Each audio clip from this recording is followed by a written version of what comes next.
Why do doctors seem so disappointed when you refuse to have a student in the room during your appointment?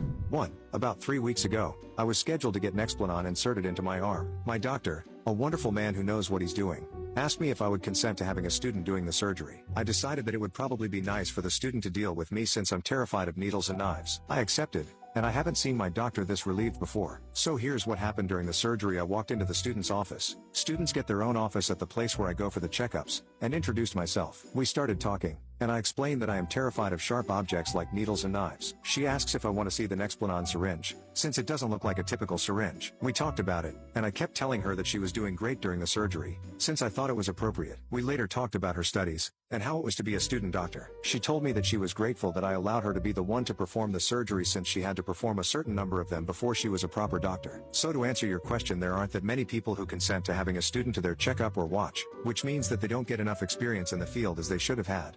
2. Thank you for asking this question. It gives me an opportunity to spout off about a view I hold dear. Personally, I've never known a doctor to show outward disappointment at such a refusal, but I can completely understand their potential inner disappointment. They're in charge of teaching young medical students. What's the best way to teach? Through hands-on experience. If every patient refused, then the doctor's hands would be tied. It's one thing to read about different types of lumps in a medical book, but no words in a book can match the experience of actually seeing or even feeling those lumps. Furthermore, yours might be the only opportunity that student will ever have to see or explore an unusual medical condition. That type of opportunity is gold dust in an educational context. Can it be awkward or embarrassing? Hell yes. Is it worth the embarrassment? Hell yes. You're helping a new generation of doctors learn their craft. I went for a breast exam at the hospital once. I'd been experiencing pain for months. In walks a male doctor, accompanied by an attractive male student who looked about 18. Big, innocent brown eyes, like Bambi. The doctor, of course, received my full permission for this boy to sit in. He quizzed the student about breast tissue and different types of pain, and then came exam time. The doctor examined my breasts, then very graciously asked if I'd be comfortable with the student having a go. Fill your boots, I said. Poor Bambi stood over me, extending his shaky hands, looking like a deer in headlights. Are you sure it's okay? He reconfirmed. Go for it, I replied. And there I was, flat on my back, whilst a boy awkwardly massaged my breasts and his older uncle watched. Good times. It would be rare for me to stand in the way of training of any sort where young people are concerned. It's the best way for them to learn, and awkwardness is a small price to pay for furthering someone's education.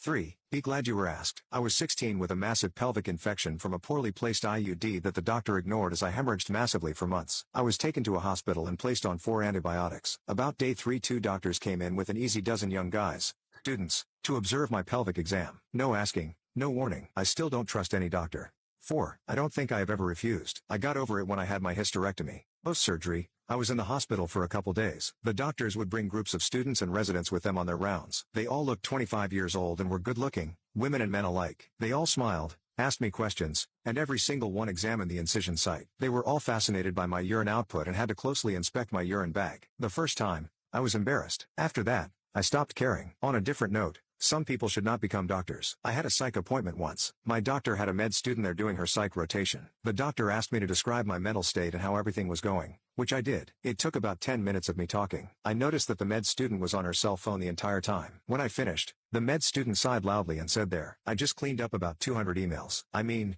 WTF? How unprofessional can you get?" And no, I will not accept that she was multitasking bullshit. She was going to become a physician. They need to give their full, undivided attention to their patients.